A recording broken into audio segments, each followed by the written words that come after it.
so much. Well, I have a question I want to ask, but I just want to say this before I move on. If anybody has any questions, just click the hand reaction so I know who to choose from.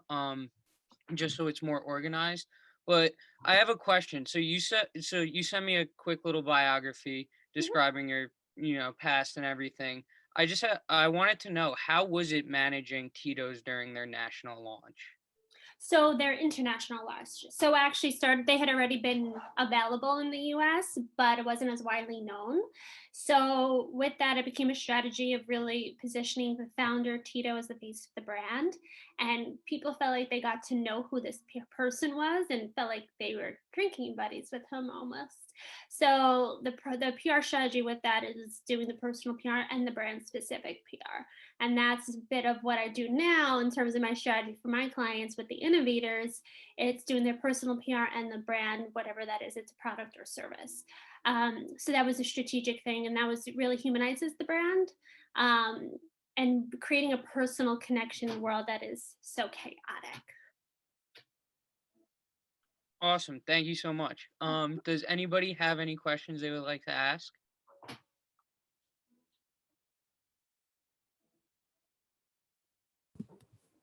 I will start us off.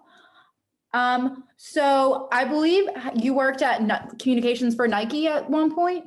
Not Nike shoes, it's Nike Communications, but yes. Could you elaborate on that a little bit?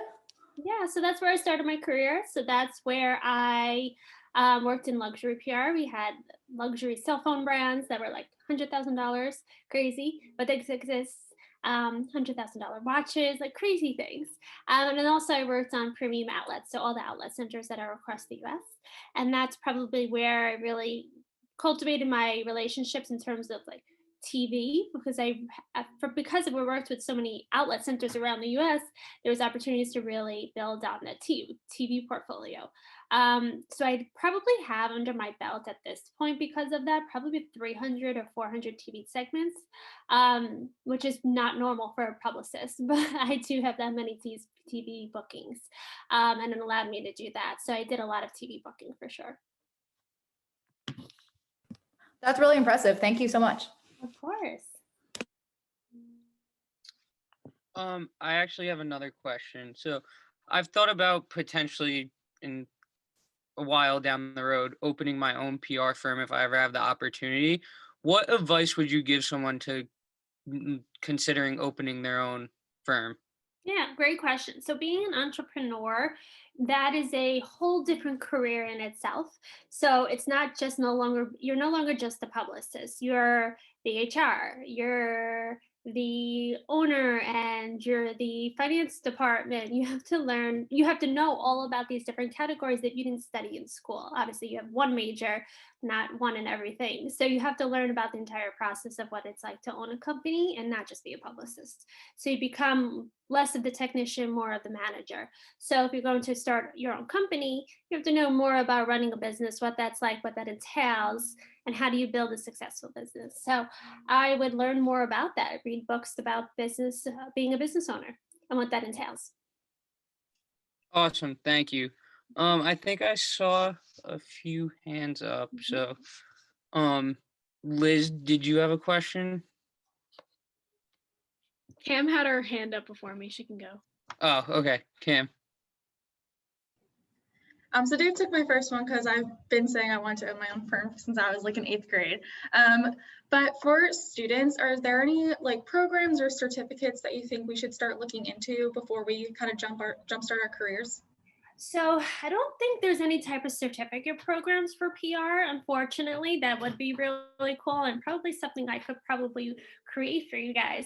But there actually isn't anything like that. So I think it'd be more so just interning and getting as many internships as possible under your belt.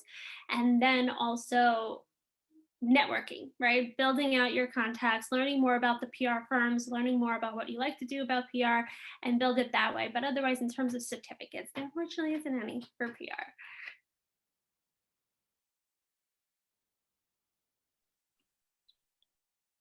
Liz, you had a question? So there's a bunch of seniors on the call right now, and I'm one too. So I was wondering, For someone soon to be entering the PR world after graduation, is there any piece of advice you would give someone? Yes. So it would be to, if you haven't done internships, definitely do one after you graduate and do it on the summer of it. And then also it'd be to start following, if you PR is what you want to do, then start following PR firms on social media and interacting with their employees and getting to know them on a more personal level. So that way, when you go to apply, they've seen your name before. They're already familiar with who you are. Like there's certain people who consistently engage with us on social media, and I recognize the names. So if they apply to our internship program, their name obviously stands out more so than others. So it's about figuring out a way to stand out amongst everyone.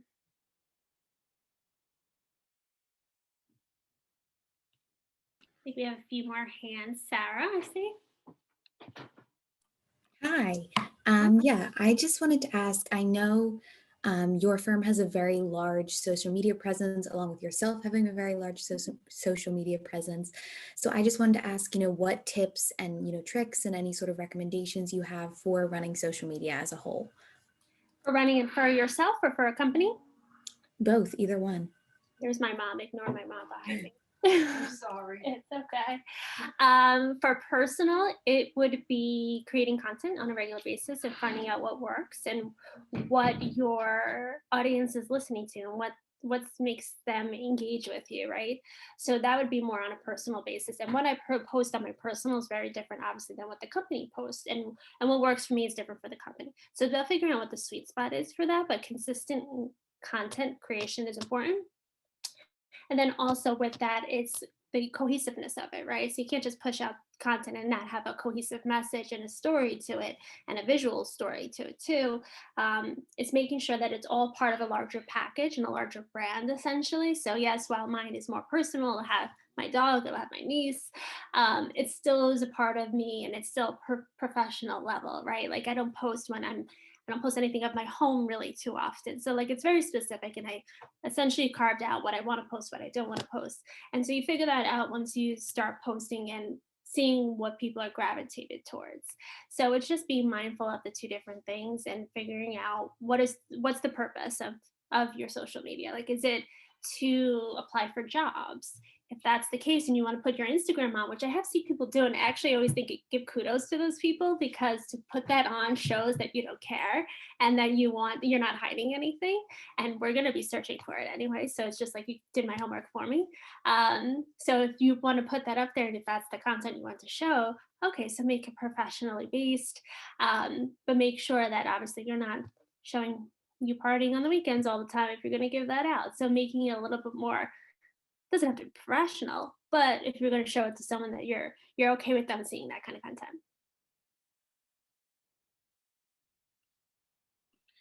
Leo, I believe you have a question. Yeah, so maybe kind of a two-way and a one-way question. Do you see do you see yourself staying in the Northeast area? Yes. So I was born and raised in New York. It's a good question. And my whole family's here and my husband is here as well. So yeah, it's just easy for us. Everyone's here and the media world is here. So I always feel like I tell people when they're from the Midwest and they ask me that, and I always say, I feel like it's also, I wish I was from a small town because then I'd have that experience of going elsewhere, but everything is just here for me. So it kind of doesn't make sense for me to leave. That's a good question. Okay, and to follow up to that, if you had to, do you think is your job like you could do it anywhere in the world? Anywhere. We have employees across the whole US and it does not matter at all. Media relations you can do from anywhere as long as you're on the proper time zones and you're working in the right time zones and not sending emails at random times to hit someone's inbox when they, if it hits their inbox at 2 a.m. for whatever time zone you're in, it'll get flooded by 9 a.m. So you don't want to get lost in the shuffle. So it's just being mindful of that. But otherwise, you can pretty much do anything. Cool. Thank you. Of course. Grace, I think you have a question. Hi. So I've seen on your Instagram, I've been following your Instagram for a while. You're working with Forbes these days, and I just wanted to know more about your position there and what you're doing. So I think that's really cool. Thank you, and thank you for following me. So I'm a part of their business council. which means that I get to post once a month about articles or topics that I feel are relevant for right now and relevant for the PR space. So far I've only done, I think, 3 articles, perhaps 3.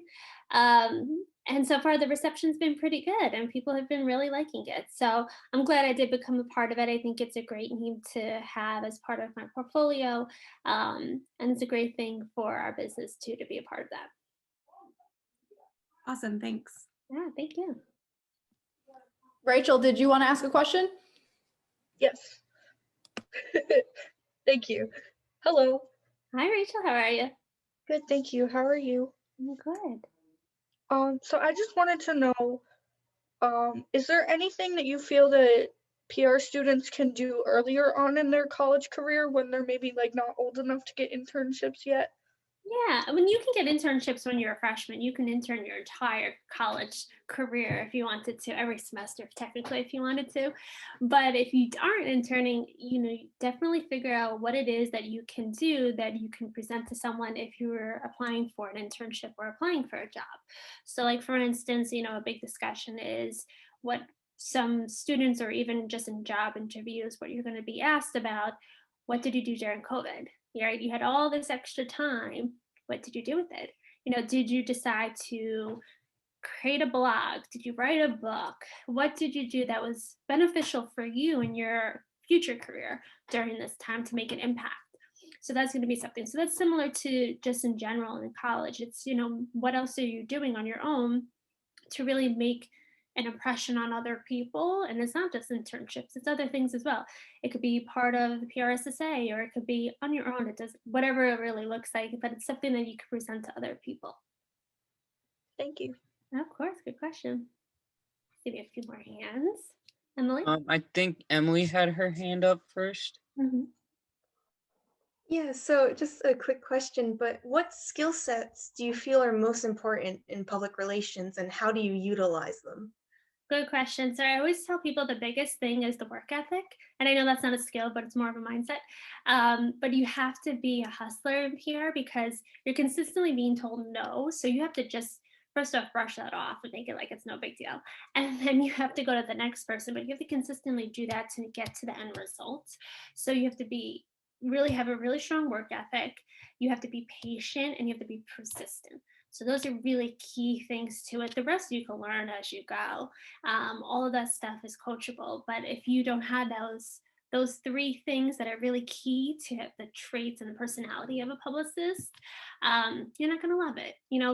We usually thrive off of that kind of energy, and it's really fast paced, and you get a high off of these bookings, and you're really excited about these media placements and sharing it with the client. So it's a bit of a roller coaster ride, but you have to enjoy that kind of roller coaster ride to be in it. Awesome. Thank you very much. Of course. I actually have a question. What would you say stands out the most between a potential employee or a practitioner in the workplace? Potential comparatively, if someone on our team compared to someone interviewing? Yeah. Do you mean like if they were both applying for something? Yeah, I guess, yeah, along those lines. I think for me, the thing that stands out is, do they know us? Do they know who we are? Do they want to be a part of us? Why do they want to be a part of us? What have they been doing? I mean, obviously every position is different. So the more senior, the more experience you should have and the more you should share your results. The more junior, they're not going to have those types of results to share. So it's about the work ethic, it's about the persistence, and you can get that vibe first on the interview. So there's a few things that we look for. So depending on the level, their experience already in PR, what they have to show for it, their enthusiasm for working with us as an agency, because we have a very specific culture and we look for people that are like us too. We want to make sure everyone fits in. And then also, how eager are they to stay in PR? Because there's high turnover in PR. So we want to make sure that people that work with us, they stay with us for a long time. Awesome, thank you. Of course, I see another hand. Is that Ange? Is that how you? Hi, yeah, it's Angie, actually. Angie, like someone else said, I also follow you on your Instagram, and I saw that one of your clients participated in New York Fashion Week. So I was just gonna ask, how was that like? That was cool. It was, so They actually so they didn't participate technically because they were in a fashion brand. But how that came about was that a flower company and Prabal Gaurang's team, and he's a high-end fashion designer, had reached out to us and said, like, hey, do you guys have any flower companies? And we're like, yeah, actually we do. And it was on a Friday and their show was like Sunday night.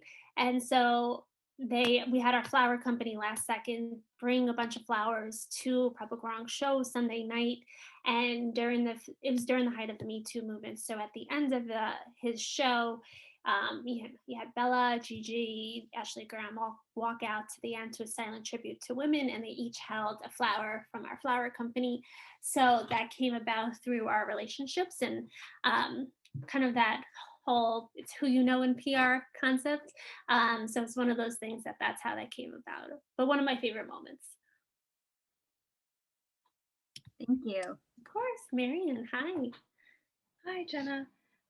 With PR being fast-paced, how do you balance life and work? Oh, such a good question. Definitely during COVID, I slowed down quite a lot. Normally, I'm going nonstop for the full day, but it's a lifestyle PR. But we thrive off of it, so I don't mind it like that. Because after work, like me as the business owner, of course, I'm going out and networking after work and meeting up with people after work. So it becomes a full day.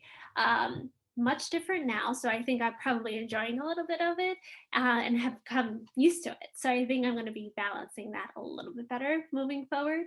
But during the height of it, when I was, going out after work and having that crazy schedule, it was just about scheduling time for myself and making sure that I get to do and spend time with the people I love, and just being very regimented with my schedule and saying like certain times of day, no, I can't do that. That's this time, and be really strict at that, and not letting people change my schedule, and I have to stick with certain things. Thank you. Of course. I would ask another question. Did you, I know you mentioned that your company grew fairly quickly. Did you have any significant challenges along the way that you had to overcome? It's always a good question. I guess it's a popular one too, but I always tell people no, it's PR, not ER. So unless somebody's in the ER, it's never a big obstacle.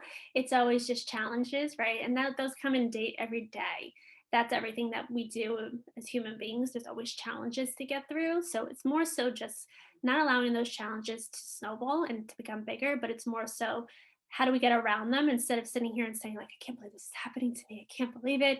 And allowing that to affect us as an individual, and just saying, all right, let's spend our time focused on getting around that and moving past it so we could forget about it or learn from it, but not spending our energy on the why and the how, and I can't believe this.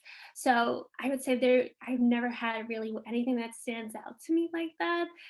It's always just been a cool journey to be on, and it's a learning process as you go too. So some things I didn't know unless I went through it, and then now I know. So it's more of that, I would say. That's a really great mindset. Thank you. Of course, thank you. Does anyone else have any final questions for our guest speaker tonight?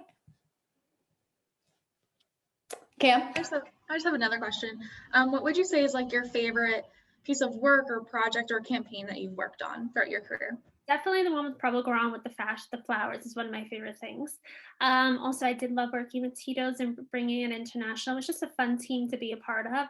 And not just because it was Tito's for the obvious, it was just because it's really great people. And I love surrounding myself with awesome people. So I would say those are ones that stand out the most. Good question. Angie, did you have a question or are you okay? It was going to be the same exact question actually. So okay. I was like, okay. No problem.